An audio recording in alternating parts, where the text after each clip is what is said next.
So if you're thinking about buying your first drone and looking to the DJI Neo 2, there are a few things that you may need to know that go beyond the hype.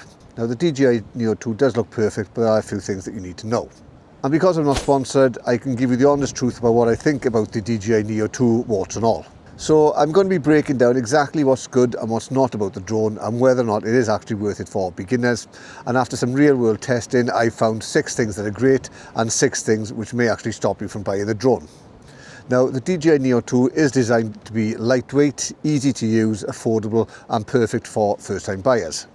But as with all drones, there's a lot more behind the surface. So let's start off with the good stuff. So number one, the fact that it is insanely beginner friendly. And this really is where the Neo 2 does stand out because it is ridiculously easy to fly. Now, even if you've never touched a drone before, you can have the DJI Neo 2 up in the air in minutes without stressing. So you've got one tap takeoff, palm landing, and a lot of the flying is basically assisted. So you're not constantly worrying about crashing it. And the best part is that a lot of the shots are going to be automated. So this means you literally just going to press a button and the drone's going to follow you or orbit you, and you're going to get some really nice cinematic movement without you having to do anything or have any real skill. And as a result, instead of having to learn any complicated control, you're going to get the shot you want really easily and quickly.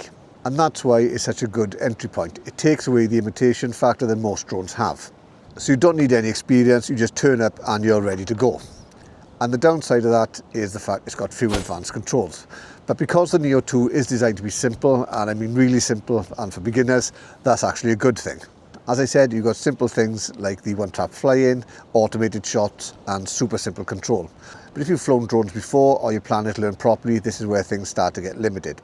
You don't get much in terms of manual control over the camera, any advanced flight settings, or fine-tuning about how the drone behaves unless you're using a controller. So it kind of does everything for you, which is great at first, but after a while, you're going to feel like you've actually hit a ceiling when it comes to your learning curve. And that means you can't get quite the exact shot that you want. Yes, it's amazing for getting started, but not so great if you want to grow and be more creative with your flying.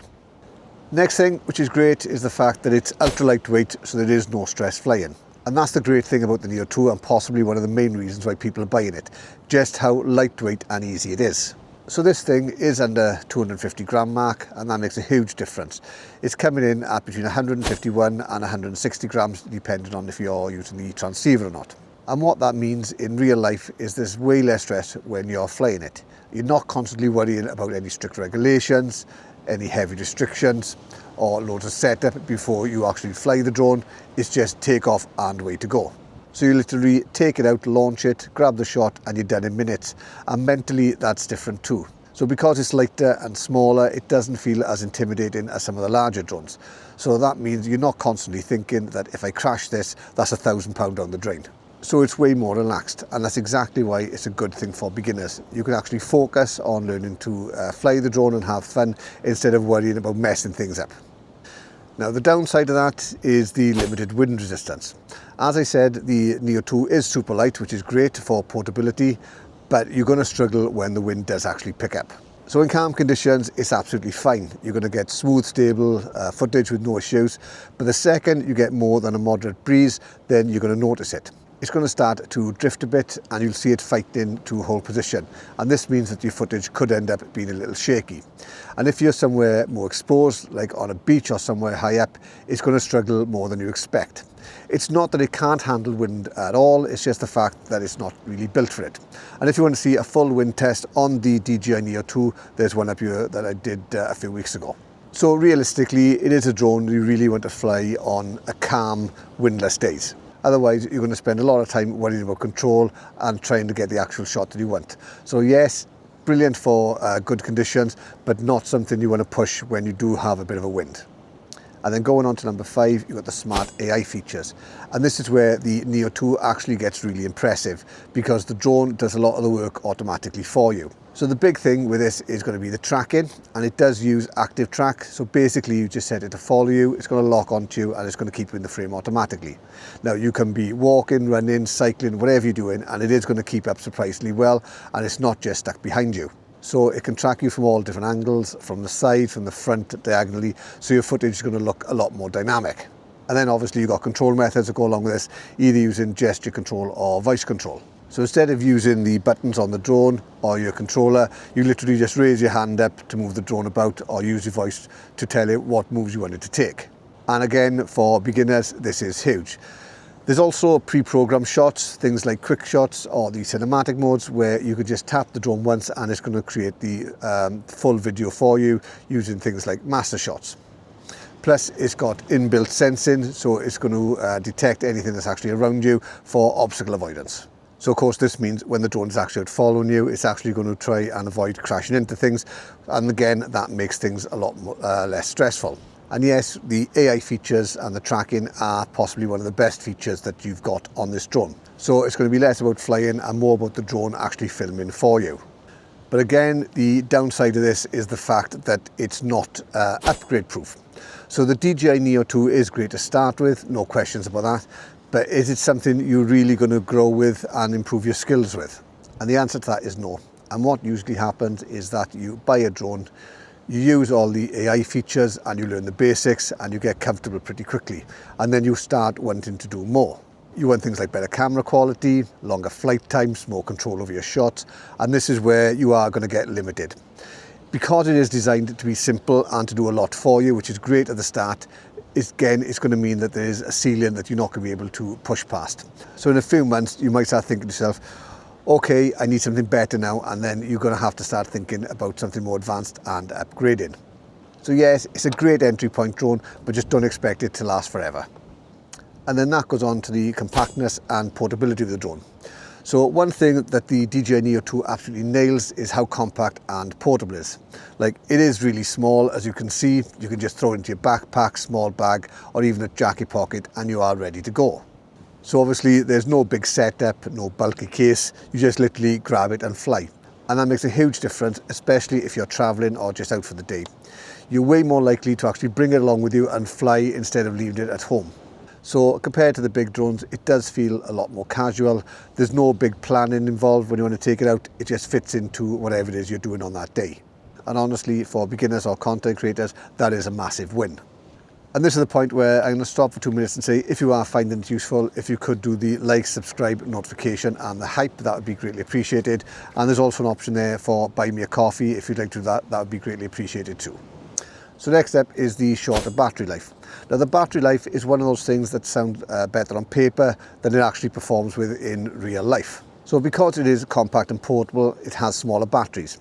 Now DJI do claim that you're going to get on about 90 minutes of flight time from the Neo 2, but that, remember, is in perfect conditions where there's no wind and basically it's the best scenario there is.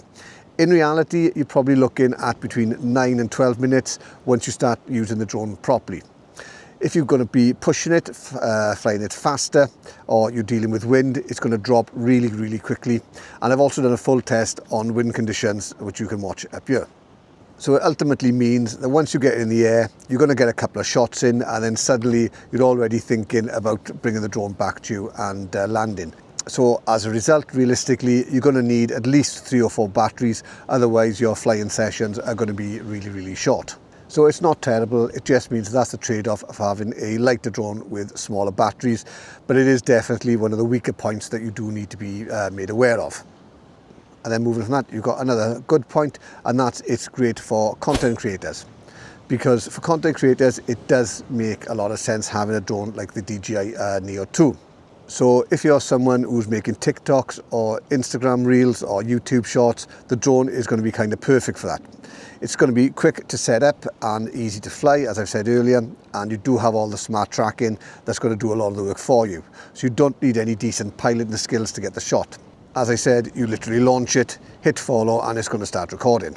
And because it is so small, you're actually more likely to take it with you, and that's half the battle already done. But is it cinematic? Well, no, not really. It's okay for everyday clips or things like behind the scenes shots, and it does the job like this perfectly well, and it's not going to slow you down. So then that's going to lead me on to one of the cons with the drone, and that's going to be the camera quality. Now, this is where the DJI Neo 2 actually shows its limits. Now, on paper, it does sound fine. You will get a decent video and it's going to look sharp enough on your phone. But once you actually start using it, you are going to notice the difference pretty quickly. So the biggest thing of all is the fact the quality is just not going to be cinematic. And by this, I mean the things like the colours are going to look a bit flat, the highlights could be blown out, especially if you're filming something on a bright day or sunset. It's really going to struggle with some of the details. And in low light, it's not great. As soon as it gets a little bit dark, you can see that noise is going to start creeping into the image, and you can have a loss of sharpness, and it just doesn't hold up. Also, there's no flexibility when it comes to editing. So basically, what you shoot is pretty much what you're going to get.